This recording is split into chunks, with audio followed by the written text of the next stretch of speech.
سیاسی سماجی شخصیت چودھری نوید اختر نے سیاسی بیان بازی اور اشتعال انگیز طرز گفتگو پر شدید تشویش کا اظہار کیا ہے۔ محمد مزمل خان CEO سے گفتگو کرتے ہوئے انہوں نے کہا کہ حکومتی ترجمانوں اور اپوزیشن رہنماؤں کو اپنی زبانیں قابو میں رکھنی چاہیے۔ پاکستان کوئی جنگل نہیں بلکہ 25 کروڑ باشعور عوام، بہادر افواج اور ایٹمی قوت کا حامل ملک ہے۔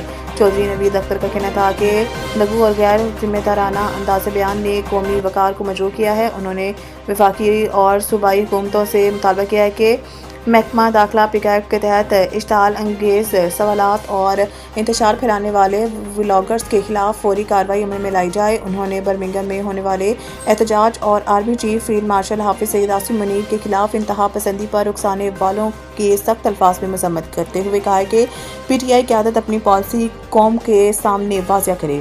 چودھری نوید اختر نے واضح کیا کہ پنجاب، سندھ، بلوچستان، خیبر پختونخوا، گلگت بلتستان، کشمیر اور ہزارہ سب پاکستان ہیں۔ صوبائیت اور نفرت پھیلانے والے عناصر ملک کے خیرخواہ نہیں۔ انہوں نے کہا کہ PTM اور دشمن کے بیانیے کو فروغ دینا خطرناک ہے اور یہ زہریلا پروپیگنڈا فوری طور پر بند ہونا چاہیے۔